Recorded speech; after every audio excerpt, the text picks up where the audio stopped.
This the power of this disease.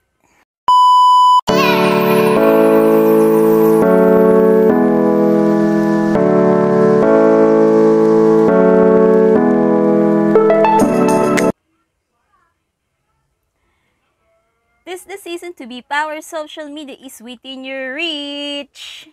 Good day. Hey, it's me, Gina, fashionista. At namamas ko po. Charis lang. At eto na nga, it's another set of Budol Serye Christmas edition. At may bagay akong i-reviewin later on this video.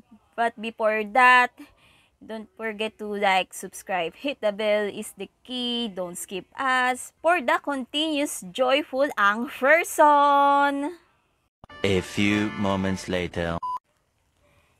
And okay, sinong hindi nagpapapatol dito sa mala Budol Serye?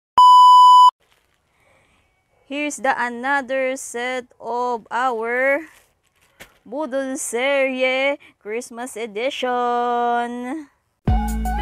Ano kaya naman to na nabili ko, at sinong hindi pa nagpapapatol dyan sa mala Budol Serye na eksena habang sinamantala na namin ang aming 12/12 sale last time.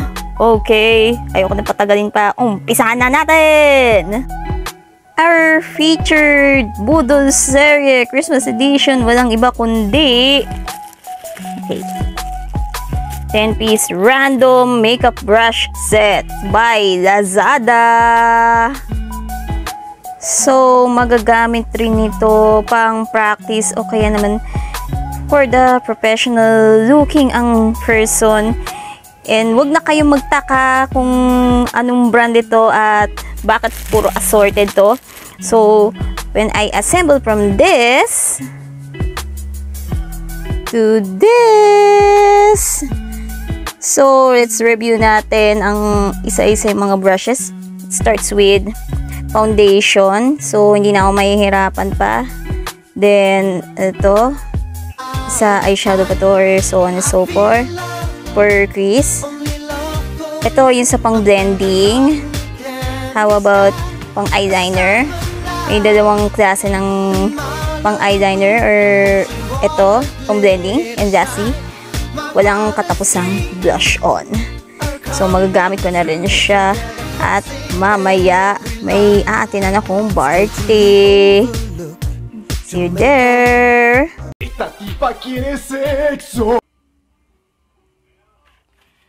And I hope you enjoy my latest vlog series, Yuletide edition about my makeup brush set, random piece. 10 piraso lang yan for only 20 pesos. So, can you guess kung gagamitin ko? So, next time na lang tayo games and so on. Pero pag nakarasas tayo, please give me more likes to come. And don't forget to like, subscribe, hit the bell is the key. Don't skip us for the continuous joy po ng person. So, this is Hayes, me, Gina Fashionista. That's all sis today. Signing off muna tayo at makikiparty ako mamaya. And, never mind pala sa aking red hair goodness. Bye for now!